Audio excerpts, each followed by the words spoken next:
Welcome back to my YouTube channel. So మన channel అయితే 1K reach అయింది. So 1K అయితే రీచ్ అయింది మన ఛానల్. అందరికీ మ్యాక్సిమం పర్లేదు తెలుసు. సో 1Kకి సపోర్ట్ చేసిన మన ఫ్యామిలీ మెంబర్స్ అయితే చాలా థ్యాంక్స్. 1K అందరు నా ఫ్యామిలీ అని అనుకుంటున్నాను.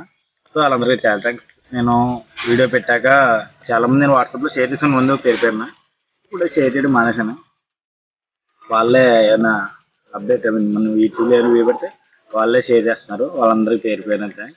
1K సపోర్ట్ చేసిన వాళ్ళు కూడా ఇన్స్టాగ్రామ్ కూడా చాలా బాగా సపోర్ట్ చేస్తున్నారు. గ్రూప్స్ అయితే ఫ్రెండ్స్ అందరూ సపోర్ట్ చేస్తున్నారు. వాళ్ళందరూ థ్యాంక్స్. అలాగే సపోర్ట్ చేయండి. వ్యవసాయ కూడా పెడుతుంటాను. ఈరోజు వీడియో టాపిక్ ఏంటంటే 1Kకి స్పెషల్గా రైడ్ ఇలాగ ఏమి ఉండదు కదా, చేస్తాను చాలా మంది. మనమైతే అలాగే నేనైతే అలాగే ఏం చేద్దాం అనుకోవట్లేదు. మన రైడింగ్ అయితే చాలా తక్కువ, ఎప్పుడో కానీ చేయలేను. రైడింగ్ చేస్తాం కంటే ఇంకా బండి మనం చేసి పిచ్చి ప్రయోగాలకి మనం చాలా పిచ్చి ప్రయోగాలు చేస్తుంటాం కదా, అదని ఇదని ఏదో పిచ్చి ప్రయోగాలు చేస్తుంటాను. దానికి ఏంటంటే బండి ఏదో ఒకటి అవుతుంది. మన రీసెంట్గా హెడ్ లైట్ మాడిఫై చేద్దామని చేశాను, చాలా రోజుల క్రితం చేశాను. దానివల్ల అయితే వైరింగ్ పోయింది, లైట్లు ఎలాగో దానికి ఇప్పుడు. సో ఏ రకంగా మార్పు చేసి అలా సెల్ఫ్ స్టార్టింగ్ చేశాను. కొన్నాను కానీ ఏంటంటే ఇది 2015 మోడల్లో నేను అడిగాను, తీసుకున్నాను వైరింగ్ కిట్. తీసుకుంటే అది సెట్ కాలేదు. దీనికి 2 కాయిల్స్ తేడా వచ్చాయి. సీట్ దగ్గర బ్యాక్ టైల్ దగ్గర తేడా వచ్చింది. చేంజ్ అంటే ఆ వైరింగ్ కిట్ మన సెట్ కాలేదు. సో ఇది షోరూంలో ఆర్డర్ పెట్టుకున్నారు. షోరూంలో ఆర్డర్ పెట్టడం నాకు ఇష్టం ఉండదు. అది ఒకటి చేయరండి ఒకటి చెప్తాడు, నాకు నచ్చలేదు. వెళ్ళను ఆర్డర్ పెట్టాను, ఇంకా రాలేదు. ఇది వస్తే వైరింగ్ కిట్ అయిపోయింది. అందుకే రైడింగ్ అనేది తక్కువ మనకి. నేను ఏదో ప్రతిసారి ఏదో ఒకటి చేస్తాను, ఏదో ఒకటి నాకు అడ్డాస్తూనే ఉంటుంది. సో మ్యాటర్ ఏంటంటే ఇప్పుడు రైడింగ్ అవ్వదు కాబట్టి మనకి ప్రాంక్ వీడియోస్ చేద్దాం అనుకున్నాం మా ఫ్రెండ్ గడి మీద. మ్యాక్సిమం ఇన్స్టాగ్రామ్ ఫొటోస్ అవి ఆర్డర్ చేస్తుంటాడు, ఎప్పుడన్నా వాడిస్తే బాగా ఇస్తుంది. సో అనేది పిలిచాను, రారా రీల్స్ చేద్దామని. ప్రాంక్ అంటే జూలో చిప్స్ ఉన్నాయి కదా, చిప్స్ అయితే ఆర్డర్ పెట్టాను నేను. ఆ ప్యాకెట్ గెట్ వచ్చింది, అన్బాక్స్ చూపిస్తాను ఇప్పుడు. అదైతే ఆర్డర్ పెట్టాను. ఇప్పుడు మామూలుగా రారా అన్నాను, వాడు రెడీ అయ్యాడు, తీసుకుని వస్తాను. ఇది మెక్కకి నాకు తెలుసు, వాడికైతే తెలియదు. వాళ్ళకి అసలు తెలియదు అనమాట. మెక్క స్క్రిప్ట్ కూడా ఏం కాదు, వాళ్ళకి తెలియదు అసలునే. నాకు ఒక్కడికి మా అక్కకి తెలుసు. వాడికైతే మాత్రం మ్యాడ్ యాంగిల్స్ ప్యాకెట్లు దేంట్లో పెట్టి ఇచ్చేస్తాను వాడికి. చూద్దాం వాడు ఎలాగా రియాక్ట్ అవుతాడో. అదనమాట ఈరోజు ప్రాంక్ వీడియో. మళ్ళీ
ఏంటంటే వాయిస్ రికార్డ్ అవ్వలేదు, అదొక ఫెయిల్. 1K స్పెషల్ అయితే అలా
అలాగే సపోర్ట్ చేయండి. మీ ఫ్యామిలీ మెంబర్స్, మీ ఫ్రెండ్స్కి అందరికీ షేర్ చేయండి వీలైనంత వరకు. కమెంట్ వస్తే కామెంట్ చేయండి. ఏమైనా చేయాల్సిన ఉంటే కామెంట్ చేయండి. నాకు తెలిసినంత వరకు నేను ప్రయత్నిస్తాను, అవన్నీ నేను చేస్తాను. Thanks for watching. ఈ వీడియోకి మీరు నచ్చితే లైక్ చేసి షేర్ చేయండి అందరికీ. Thanks for watching. See you next video. అంతవరకు బాయ్ బాయ్, సెలవు, జై హింద్.